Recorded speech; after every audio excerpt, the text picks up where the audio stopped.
Hello students, good morning. Shivaji group of institutions की online class में कक्षा 10 के समस्त विद्यार्थियों का स्वागत है। बच्चों, मैं पुनरावृत्ति के अंतर्गत आपको हिंदी के काव्य खंड से तुलसीदास पढ़ा रही थी और इनका शीर्षक था धनुष भंग। इसका कुछ भाग मैंने इसके पूर्व के वीडियो में पढ़ा दिया है।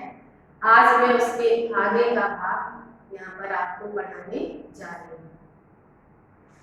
तो बच्चों, इसमें दोहा संख्या 6 दी है। लखन लख्यो रघुवंश माई ताकि हर कोदन पुलकी गात बोले वचन चरण चापि ब्रह्मण। इसमें प्रसंग में क्या लिखेंगे कि जब सबने देखा कि श्री राम धनुष तोड़ने की इच्छा से उसे क्रोध भरी दृष्टि से देख रहे हैं, तो उस समय लक्ष्मण के मन में और वहां उपस्थित समस्त जनकपुरी के जो नर नारी थे उनके मन में क्या विचार उत्पन्न हो रहे हैं, इसका वर्णन किया गया है। तो तुलसीदास जी कहते हैं कि लखन लख्यो, जब लखन लक्ष्मण ने लख्यो माने देखा रघुवंश मन कि रघुकुल शिरोमणि श्री रामचंद्र जी ने ताके हर कोदन, ताके माने देखा, हर कोदन, हर माने शिव जी के, कोदन माने धनुष। तो जब लक्ष्मण ने यह देखा कि रघुकुल शिरोमणि श्री रामचंद्र जी ने उस शिव जी के कठोर धनुष को बड़ी ही क्रोध भरी दृष्टि से देखा, तो पुलक गात, उनका जो गात माने शरीर था वो पुलकित होने लगा। बोले वचन, और वो इस प्रकार के वचन कहने लगे, चरण चापि ब्रह्मण, चरण माने अपने चरणों से, चापि माने दबाते हुए, ब्रह्मांड माने ब्रह्मांड को, या ब्रह्मांड को या इस धरती को अपने चरणों से दबाते हुए लक्ष्मण इस प्रकार के वचन कहने लगे। क्या कहने लगे? दिसि कुंजरों कमठ कहि बोला। दिसि कुंजरों माने हे दिग्गजों, दिशा रूपी हाथियों। तो हे दिग्गजों, कमठ, हे कच्छप, अहि बोला, हे शेषनाग और हे वाराह। बच्चों, हमारे पुराणों में ऐसी मान्यता है कि हमारी जो पृथ्वी है, धरती है, ये कछुए की पीठ पर रखी हुई है, शेषनाग के फन पर रखी हुई है, या फिर वाराह जो सुअर है उसकी सींगों के ऊपर, दांतों के ऊपर रखी हुई है, ऐसा माना जाता है। और लक्ष्मण शेषनाग के अवतार हैं, इसलिए लक्ष्मण सभी को सचेत कर रहे हैं और क्या कह रहे हैं कि हे दिग्गजों, हे कच्छप, हे शेषनाग और हे वाराह, धरव धरन, धरन माने धरती को, धरव माने धारण करो, धरि धीर, धरि धीर माने धैर्य धारण करके न डोला, जिससे कि यह धरती कांपने न पाए। अर्थात जब श्री रामचंद्र जी धनुष को तोड़े तो उसके भयंकर स्वर से ये धरती कांपने ना पाए। तो लक्ष्मण क्या कहते हैं कि हे दिग्गजों, हे कच्छप, हे शेषनाग, हे वाराह, इस धरती को धैर्य धारण करके धारण करो, जिससे कि श्री राम जब धनुष को तोड़े तो उसके भयंकर स्वर से ये धरती डूबने ना पाए, डगमगाने ना पाए। राम चाहे शंकर धन तोड़ा, क्योंकि राम श्री रामचंद्र जी चाहे माने इच्छा कर रहे हैं शंकर शिव जी के धनुष को तोड़ा माने तोड़ने की, क्योंकि श्री रामचंद्र जी धनुष को, शिव जी के धनुष को तोड़ना चाहते हैं। हो सजग सुनी आयस मोरा, इस प्रकार से तुम सब, हो माने हो जाओ, सजग माने सचेत, सुनी सुन करके, आयस मोरा माने मेरी आज्ञा, इसलिए मेरी ये आज्ञा है और मेरी आज्ञा सुन करके तुम सब सचेत हो जाओ, सावधान हो जाओ। चाप समीप राम जब आए, इस प्रकार से तुलसीदास जी कहते हैं कि जब श्री रामचंद्र जी उस चाप माने शिव जी के धनुष के समीप माने पास में जब आए, जब श्री रामचंद्र जी उस शिव जी के धनुष के पास में आए तो नर नारिन सुर सुकृत मनाए। तो वहां उपस्थित जो नर नारी थे सब सुर माने देवताओं और सुकृत माने अपने सत्कर्मों को मनाए माने मनाने लगे, याद करने लगे।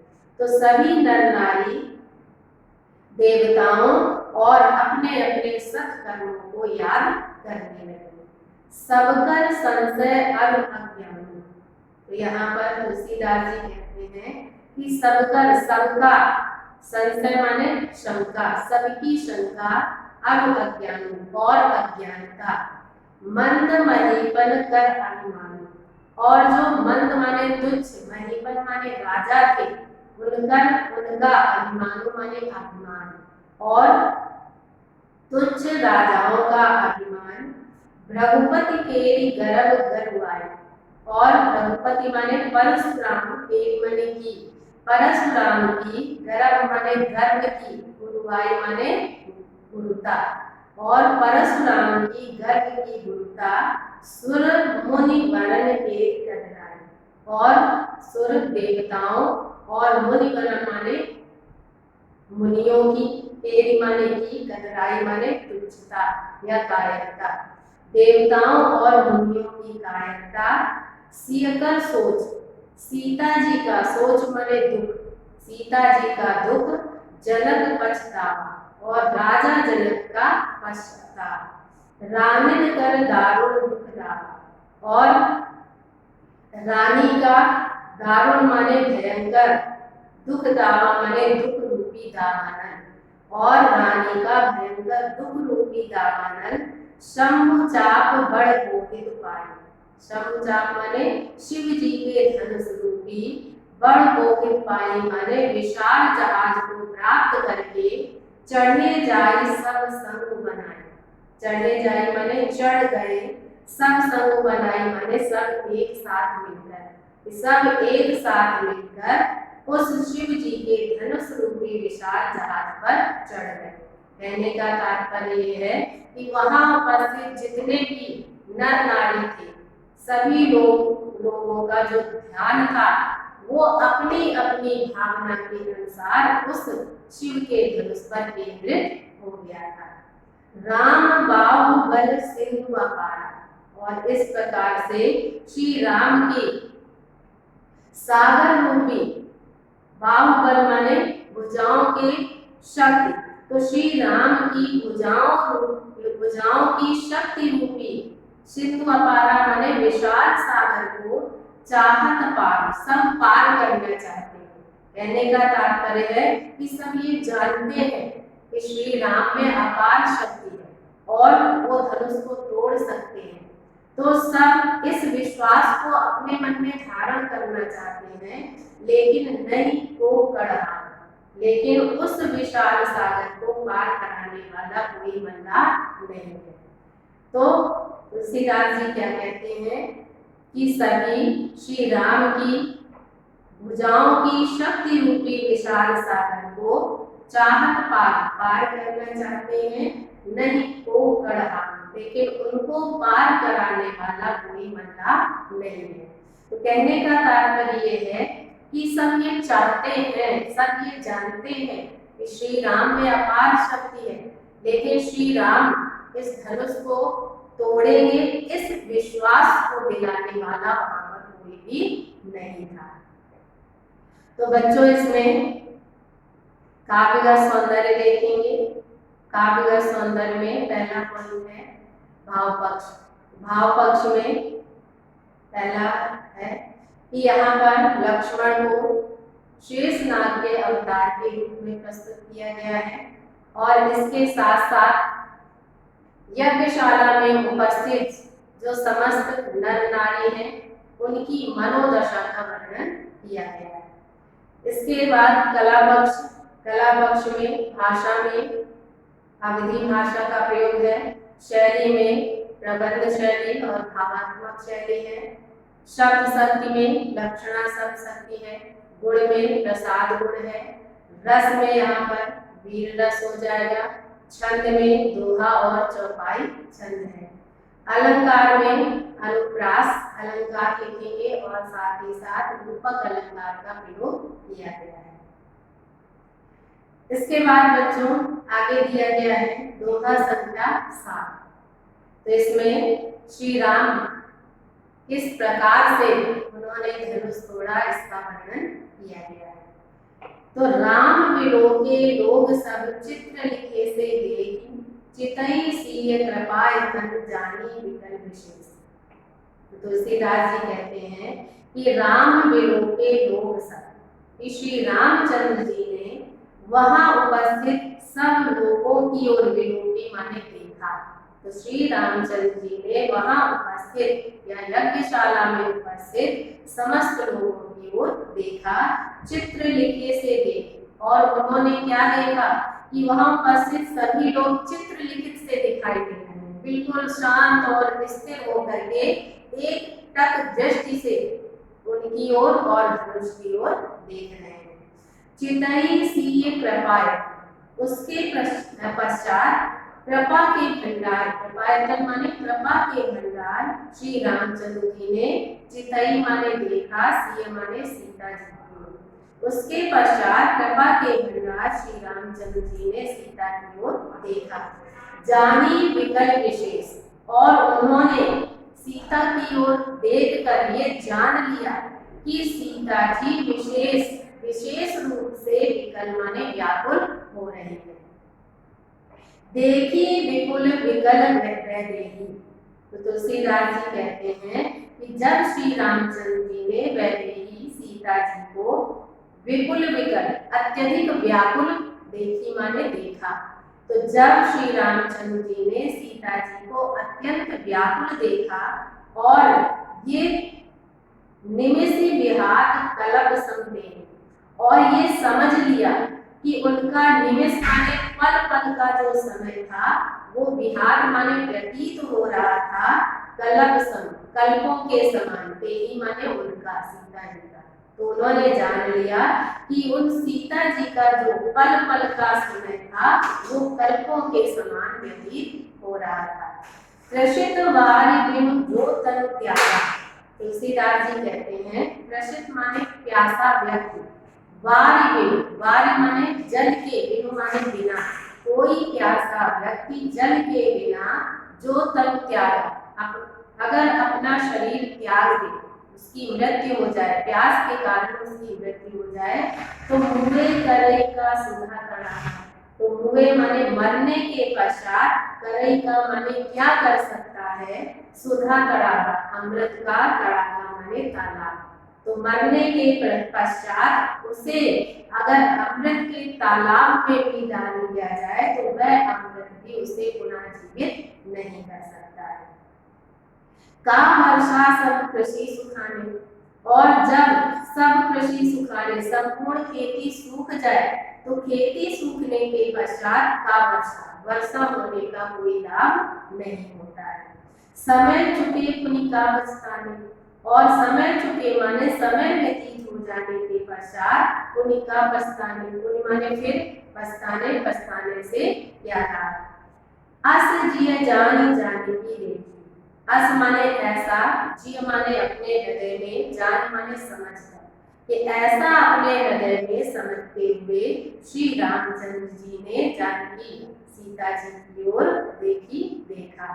प्रभु कुल के लगी प्रीति विषय, और जब उन्होंने सीता जी की ओर देखा तो प्रभु श्री रामचंद्र जी पुलके माने पुलकित होने लगे, प्रसन्न हो गए। लक्ष्य माने ये देखकर कि प्रीति विशेष, कि सीता जी के मन में उनके प्रति विशेष रूप से प्रेम भाव उत्पन्न हो रहा है, कि अपने प्रति सीता जी के मन में विशेष रूप से प्रेम को देखकर श्री रामचंद्र जी पुलकित हो गए। गुरु ही प्रणाम मन ही मन कीना, इस प्रकार से श्री रामचंद्र जी ने गुरु को मन ही मन माने मन ही मन प्रणाम कीना किया। तो श्री रामचंद्र जी ने गुरु को मन ही मन प्रणाम किया। अति लाघव उठाई धनु लीना, और अति लाघव माने बड़ी ही शीघ्रता से उठाई, उठा लिया, लीना माने लिया, धनु माने धनुष, और बड़ी ही शीघ्रता से उस धनुष को उठा लिया। दमक्यो दामिनी जिम जब लय, तुलसीदास जी कहते हैं कि जब लयो माने श्री रामचंद्र जी ने उस धनुष को अपने हाथ में लिया तो वह धनुष, दमक्यो माने चमक उठा, दामिनी जिम माने बिजली की तरह, कि वह धनुष बिजली की तरह चमक उठा।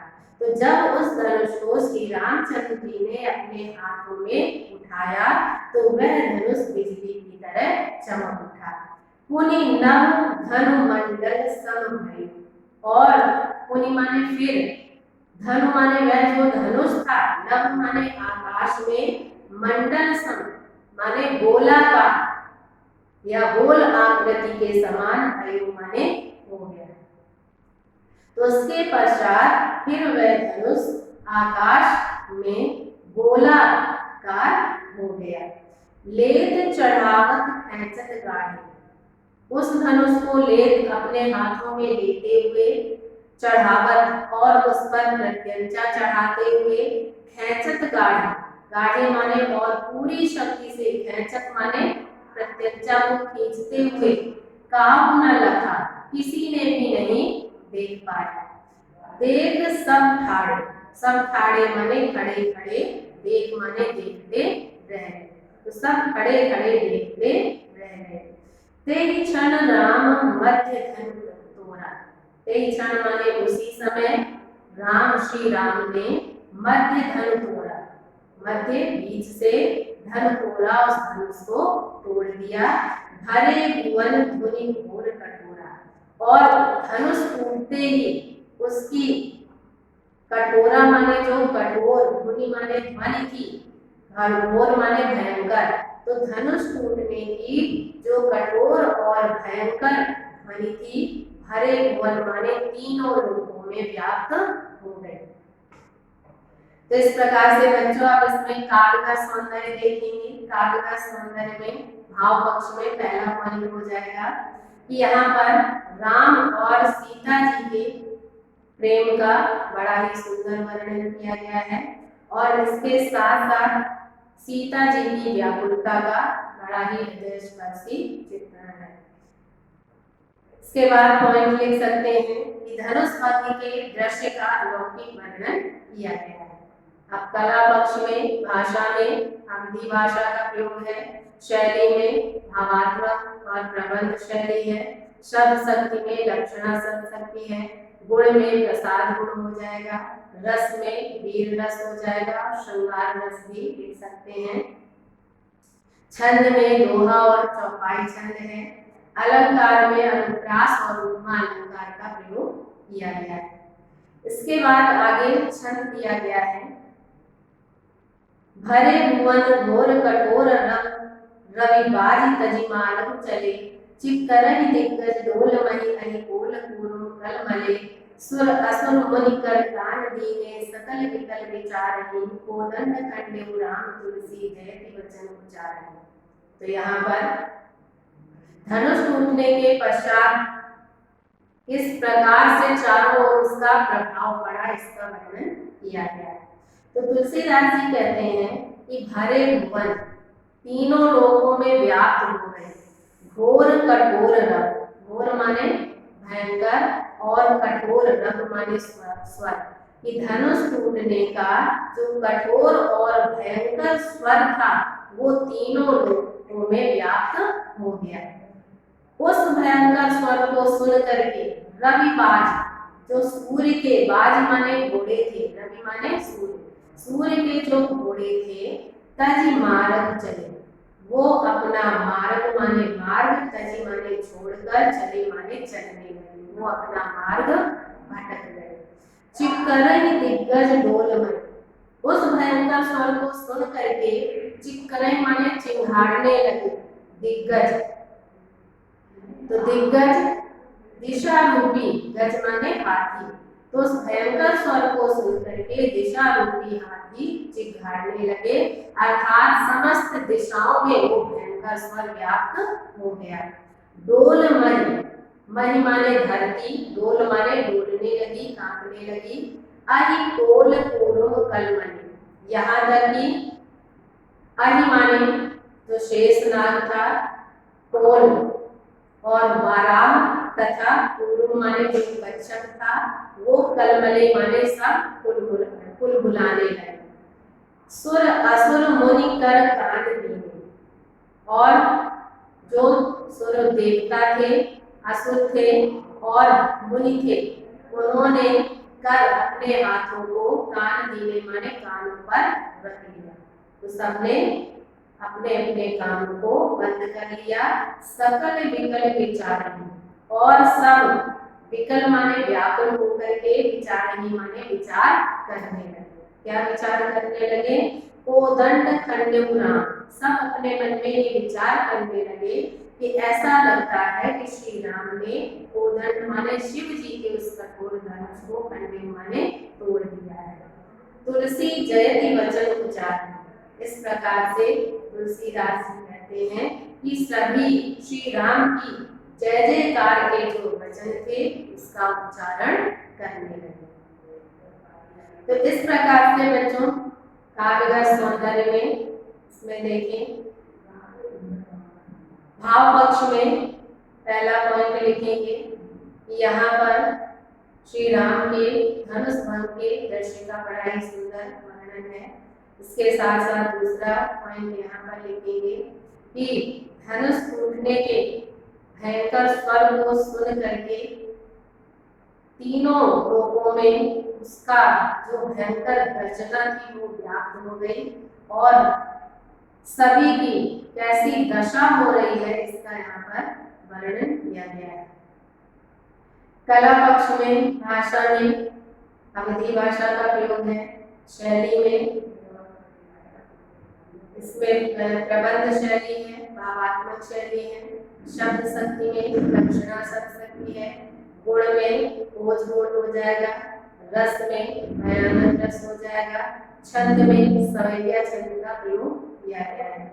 अलंकार में अनुप्रास अलंकार लिख सकते हैं। बच्चों ये यहाँ पर धनुष भंग जो शीर्षक है यहीं पर समाप्त हो जाता है। मुझे पूर्ण आशा है कि आपको ये अच्छे से समझ में आ गया होगा। अब इसके आगे का भाग जो शीर्षक है वन पथ पर, ये मैं अगले वीडियो में आपको पढ़ाऊंगी। तो आज के लिए इतना ही। Okay, thank you, have a nice day.